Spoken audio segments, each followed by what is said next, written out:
Following the European Union, the US is considering imposing sanctions on Chinese companies suspected of helping Russia in the war against Ukraine. China is becoming an increasingly important pillar of the Kremlin, according to the US intelligence. Beijing supplies Moscow with dual-use technology and equipment. China has to understand that the same kinds of sanctions, which are beginning to really take hold in Russia and are affecting Russian productivity, economic performance and quality of life, can also be applied to China. And frankly, China has a lot more to lose than Russia. Jerry Connolly, member of the Committee on Foreign Relations of the U.S. House of Representatives, in a comment to CNBC.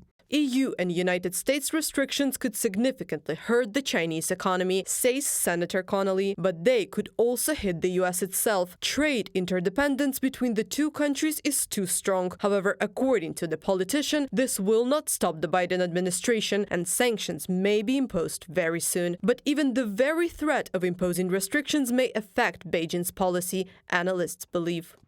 Of course, it will have an impact. Whether China will go for further confrontation is hard to say. But the companies that will fall under sanctions will, of course, suffer. It's a sign to China not to cross red lines.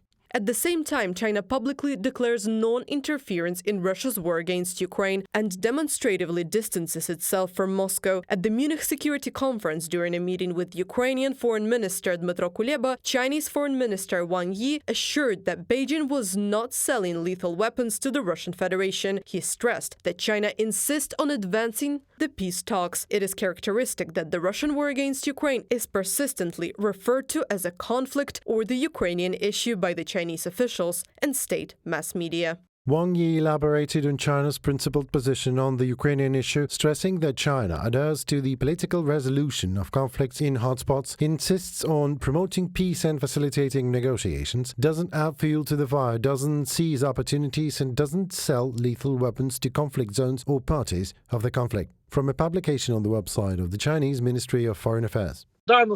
They will pay lip service, but neutrality in the current situation is support for the aggressor. Let's be frank. There is no such support for Ukraine. Their goal is for the war to last as long as possible, for Russia to get weaker and weaker and weaker, and to surrender more and more of its positions to China, because it will be the main beneficiary.